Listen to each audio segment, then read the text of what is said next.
kuna mwenyekiti wa serikali ya mtaa pale Oysterbay kwa kushirikiana na wenzake walikamata baadhi ya Wachina ambao walikuwa na transactions nyingi zikiwa hazieleweki zinafanya kazi gani.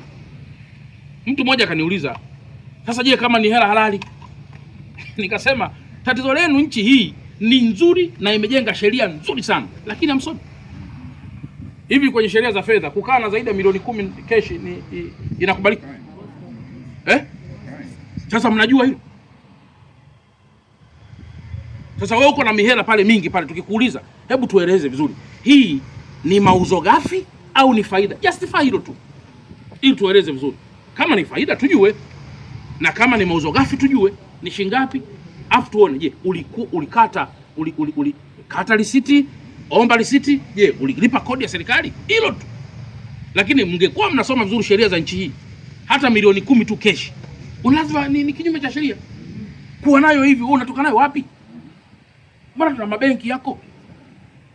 Na ndio maana hela ikiingia hata milioni 10 haina maelezo, watakwambia benki, tunaomba maelezo, njoo mara moja tutoe maelezo. Hiki ni nini?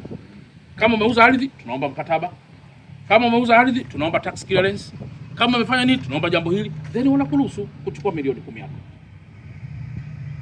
Kwa hiyo mwenyekiti, tunahitaji pia muendelee kuwa msaada mkubwa kwa wananchi mnaowaongoza. Msije mkaconspire na wahuni, wala msije mkaconspire na watu ambao wanaweza kuleta madhara makubwa ya maendeleo katika taifa.